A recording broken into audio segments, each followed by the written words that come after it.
To understand the world, you must first look deep into the core of what makes us human. Join our exploration of love, hate, and everything in between through the power of cinematic narrative. Click subscribe now and join us as we get to the core. My daughter was the only one who told me the truth. Not my son. Not my brother. Not any of the friends I thought I had. Just her. 19 years old, sitting across from me at a diner booth with her hands wrapped around a coffee mug, looking at me like she was the parent, and I was the child who needed to hear something hard. "Dad," she said, "you need to get out of this house before it kills you." I didn't argue with her. I think some part of me had already known. I'm 63 now. I was 61 when my marriage ended. Not with a bang, not with a dramatic confrontation, but with a kind of slow, quiet erasure. Like when you leave a photograph in a window for too long and the sun just bleaches it out until you can't remember what the colors used to be. Her name is Carolyn. We were married for 27 years. I won't spend much time on the reasons it fell apart, because honestly, I've done enough sitting in that room. What I'll say is this. Somewhere in the last decade of our marriage, I became a problem she was managing rather than a person she loved. And I, being the kind of man who believed that you fix things, you don't walk away from them, kept trying to be less of a problem. I worked harder. I took up less space. I stopped mentioning the things that bothered me, because every time I did, it became evidence of my failure as a husband. The house was my idea. A big colonial in Connecticut, 4 bedrooms, a yard that backed up to a tree line. We paid $680,000 for it in 2009 when the market was low and I thought I was being smart. I put in new floors, rebuilt the deck myself over 3 summers, planted apple trees along the back fence because Carolyn once said offhand that she'd always wanted a yard with apple trees. I'm not sure she ever noticed I'd planted them. By the time we separated, the house was worth $1.1 million. I know that number precisely because Carolyn's attorney mentioned it during mediation approximately 40 times.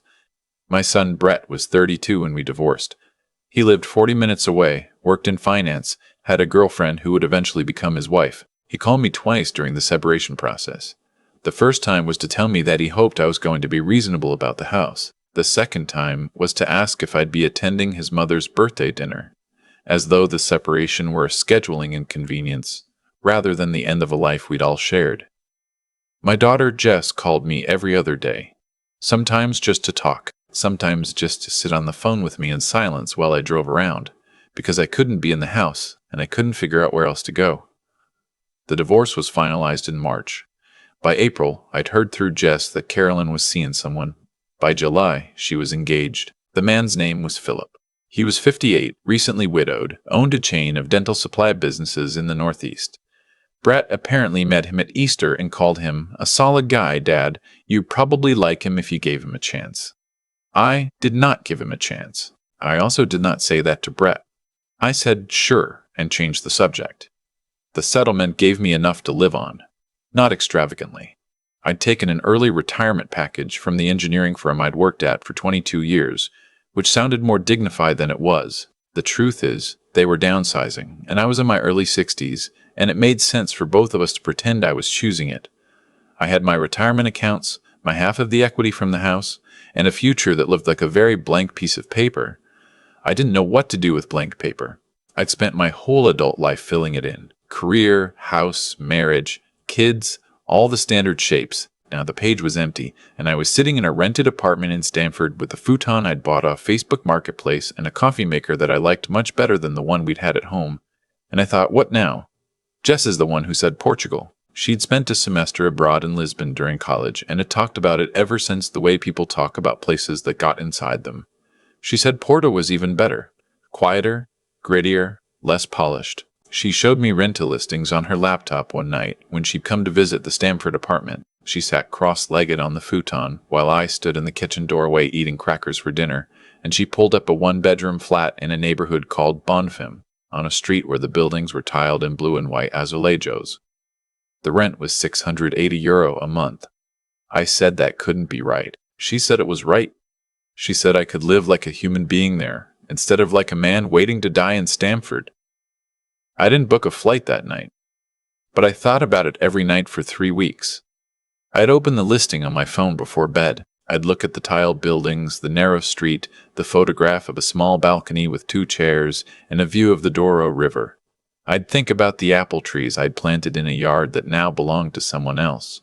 I'd think about Brett saying Philip was a solid guy. I booked the flight on a Thursday. One way.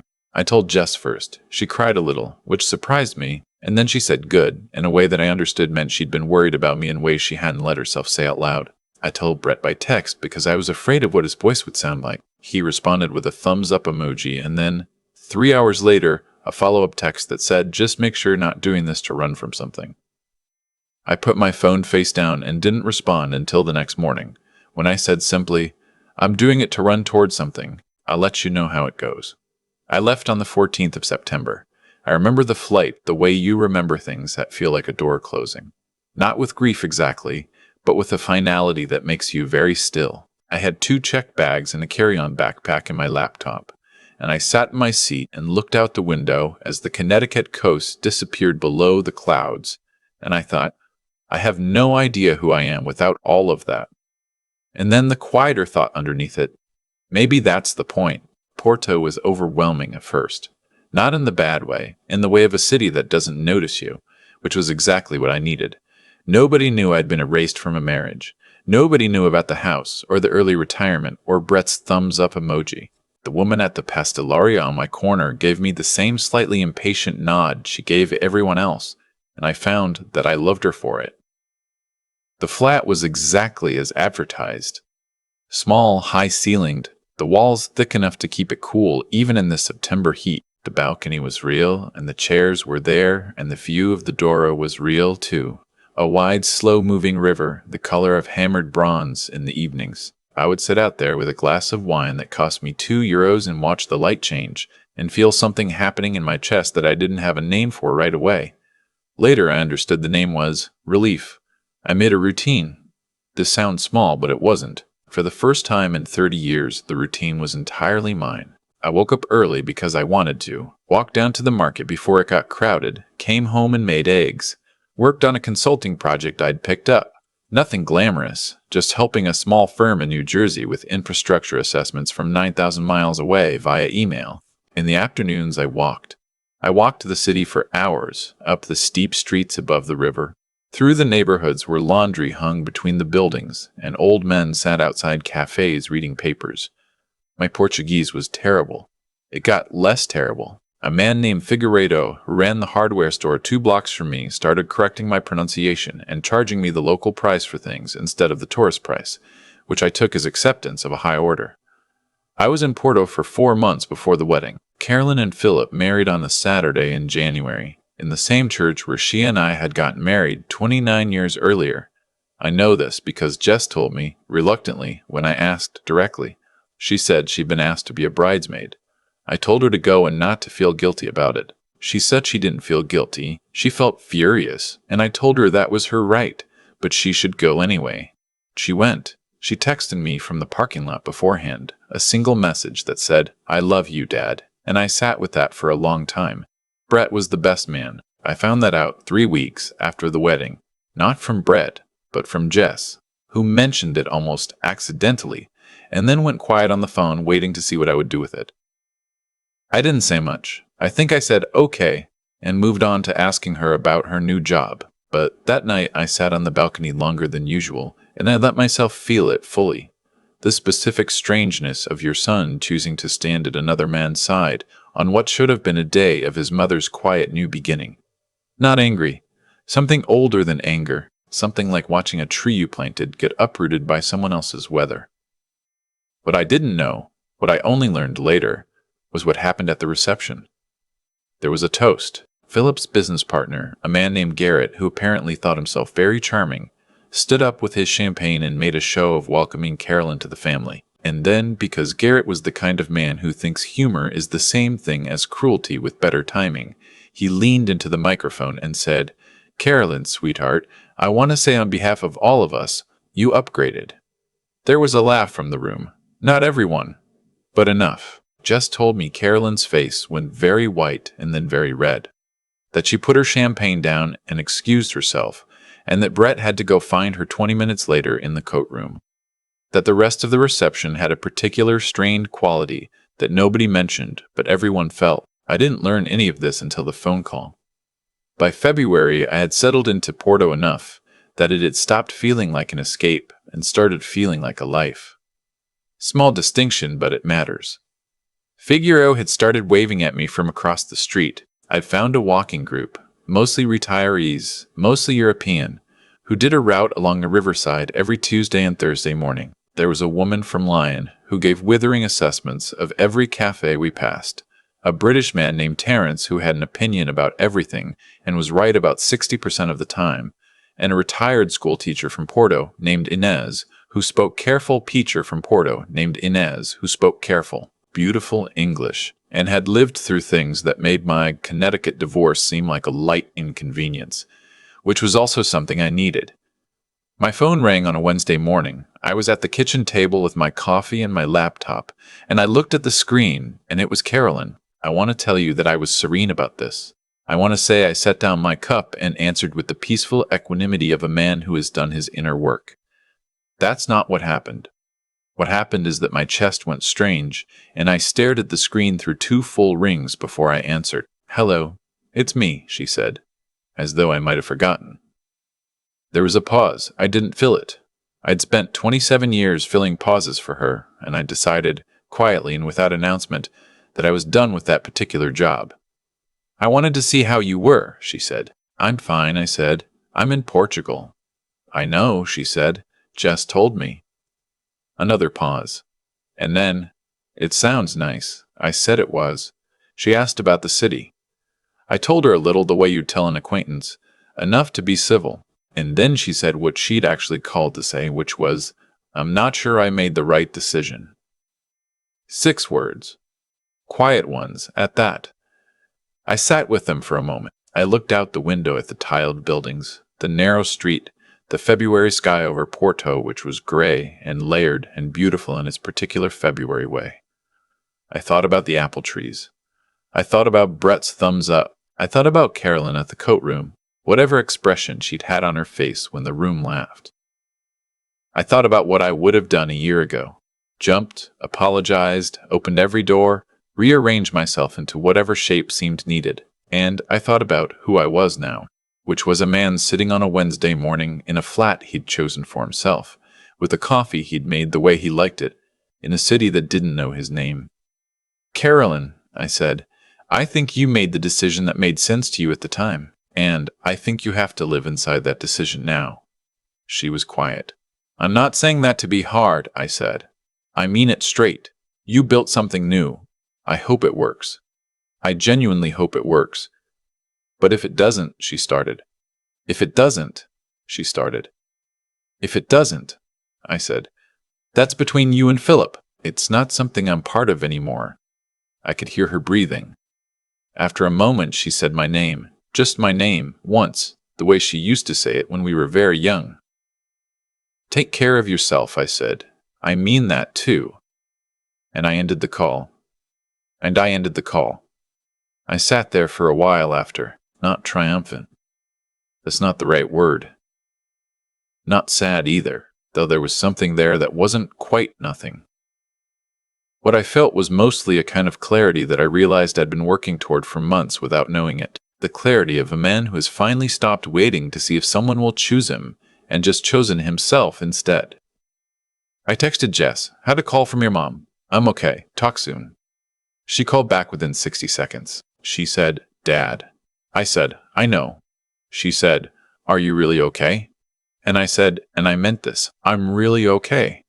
Then she asked if Porto had good pizza because she was trying to figure out when she could visit, and I laughed for the first time in what felt like a long time, and I told her that the pizza wasn't the point but to come anyway, that I had 2 chairs on the balcony and a view of the river and a hardware store owner who would probably correct her Portuguese too, and that there was plenty of room for her. She came in April. She slept on the pull-out sofa I'd bought second-hand. We walked the Tuesday route with the walking group, and Inems told her she had good energy, which Jess talked about for the rest of the week, like she'd been given a medal. We took the train to Braga and back in a day. We ate dinner at 9 o'clock the way people do there. at a small place near the river, and we split a bottle of wine, and Jess told me everything she hadn't told me on the phone, about the wedding, about the toast, about Carolyn's face, about the coat room. I listened without interrupting, which I'd also gotten better at. "Do you hate him?" she asked. She meant Philip. "No," I said. And it was true. He didn't do anything to me. "Brett said you must be having some kind of breakdown," she said. "Moving to Portugal." I poured more wine. "What do you think?" She looked at the river for a moment. Then she looked at me. "I think you look like yourself again," she said. I wasn't sure I'd ever see that. I didn't say anything. There wasn't anything adequate to say. I just nodded and looked at the river with her, at the boat sitting still on the water and the lights from the hills reflected down into it, and I thought about a question I'd asked myself on the plane leaving Connecticut, about who I was without all of it. I think I'm starting to find out. That's the honest ending. Not a triumphant one. I didn't win anything. Carolyn didn't come back to me, and I didn't want her to. Not really, not the way things were. Brett and I speak monthly now, stilted and careful. Two people who love each other in the abstract and don't quite know how to get back to the specific. We're working on it. Or I am, at least. Slowly, Philip's business, I heard later through the quiet circuit of family information, had taken a significant hit. Something about a contract that fell through. I'm not going to pretend I felt nothing when I heard that. I'm 63, not a saint, but it lasted about 45 seconds, and then I let it go, because his trouble isn't my repair and my peace isn't contingent on his problems. Figueiredo's wife makes a soup on Fridays that he brings me in a container, more than I can eat in one sitting. I've told him this. He shrugs like it's not his problem how much soup there is. The walking group added a new member, a Dutchman named Cor, who wears the same red jacket every week regardless of weather, and argues with Terence about everything, to everyone's delight. I planted something in a pot on my balcony last month. Not apple trees. The balcony's too small for that. Just herbs, rosemary, thyme, something that might be oregano, but I'm not certain. They're doing fine. They get the morning sun, and they seem to like it here. So do I. I've thought a lot about what caused all of this. Not in the way where you're looking for someone to blame. I'm past that. But in the quieter way, where you sit on a balcony in Portugal with a glass of wine, and you just try to see clearly. Carolyn didn't leave because she was a bad person. She left because we had both, for a very long time, been pretending that a marriage held together by habit and obligation was the same thing as a marriage held together by something real. That pretending costs you. It cost me parts of myself I didn't notice going missing until I was standing in a rented apartment in Stamford eating crackers for dinner, and I thought, how did I get here? The answer was, slowly, and then all at once, the way most things fall apart, what I did wrong, and I can say this now without it destroying me, was that I made myself smaller for too long in the name of keeping the peace. I swallowed things I should have said. I fixed the deck and planted the apple trees and told myself that was love. And it was, in a way, but it was also avoidance. I was more comfortable showing up as a provider than as a person. That's something I've had to sit with. It doesn't excuse the way things ended, but it explains some of it. Brett standing up for another man at his mother's wedding. I'm not going to pretend that didn't leave a mark. But I've come to understand that Brett is a man who needs the approval of whoever's in the room, and that's not cruelty, it's fear. I know that kind of fear. I spent 3 decades managing it myself in a different way. We're not so different, my son and I, which is maybe why it's so hard for us to be in the same room without the air going tight. We're working on it. I think we'll get there. Jess said I look like myself again. I keep coming back to that, because the truth is I don't think I looked like myself for a very long time before all of this, before the separation, before Portugal, before the Wednesday morning phone call that I thought I'd been dreading and turned out to be the quietest kind of closure. I'd been performing a version of myself that was built around what everyone else needed from me. When all of that fell away, the first feeling was terror. The second feeling, which took longer, was something closer to freedom. What I've learned, not from any book, not from any wisdom tradition, just from living through it, is that dignity is not something other people give you. You don't earn it by being reasonable in mediation or by not saying the mean thing when you easily could. You build it, slowly. by choosing yourself in small ways, by sitting on a balcony instead of waiting by a phone, by planting rosemary in a pot because you want to, not because anyone asked, by ending a conversation gently when the conversation has no good place left to go. Carolyn said my name at the end of that call, just my name, the way she used to. And I felt something. I won't pretend I didn't. But feeling something and doing something about it are not the same decision. I've gotten better at understanding that difference. The herbs on my balcony are doing fine. The river is still there every evening. Figueiredo's wife still sends more soup than I can finish, and I've stopped trying to explain to him that I don't need quite so much. Some things you just accept gracefully, because they're offered with kindness, and kindness deserves to be received. That's enough for me. It really is.